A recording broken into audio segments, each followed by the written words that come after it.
Hello guys, திடீர்னு மருதாணி வைக்கணும்னு தோணுச்சு. உடனே மருதாணி இலையை பறித்து அதுலேருந்து கொஞ்சம் கொஞ்சமாக இலையை எடுத்து உருவி போட்டு மருதாணி அரைக்கிறதுக்கு ரெடி பண்ணிட்டோம்.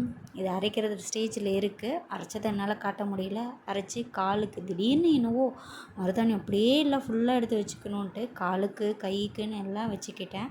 2 காலுக்கும் வச்சுக்கிட்டேன், 2 கைக்கும் வச்சுக்கிட்டேன். இப்போ நீங்கள் பார்க்குறது நான் வச்சதுக்கப்புறம் எடுத்தது.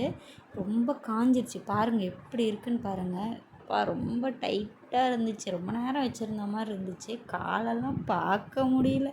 இப்படி தான் ஆகுமா அப்படின்றது எனக்கு தெரியல. ரொம்ப நேரம் நான் வச்சுட்டேனோ என்னவோ அது எனக்கு தெரியல. இந்த மாதிரி உங்களுக்கு எக்ஸ்பீரியன்ஸ் எதுனா இருந்துச்சுன்னா கமெண்ட் செக்ஷனில் சொல்லுங்கள். இந்த மாதிரி தான் நான் எடுத்துட்டேன். இந்த அளவுக்கு தான் எனக்கு செவந்திருக்கு. எனக்கு ஓரளவுக்கு ஹீட்டு கம்மி தான். நம்ம உடம்புல எந்த அளவுக்கு ஹீட் இருக்குது, நம்ம எவ்வளோ நேரம் உடம்புல வச்சுருக்கோம் அப்படின்றத பொறுத்து தான் இதனுடைய செவக்கிறது இருக்குன்னு சொல்லுவாங்க. அவ்வளோதான் காய்ஸ். உங்களுக்கு இன்னும் இந்த மாதிரி மருதாணி வேணும்னா வீட்டில் செடி இருக்குது, எனக்கு மெயில் பண்ணுங்கள். டாடா பாய் பாய். சொல்ல மறந்துட்டேன், அப்படி சர்ப்ரைஸ் பண்ணிடுங்க. தேங்க்யூ.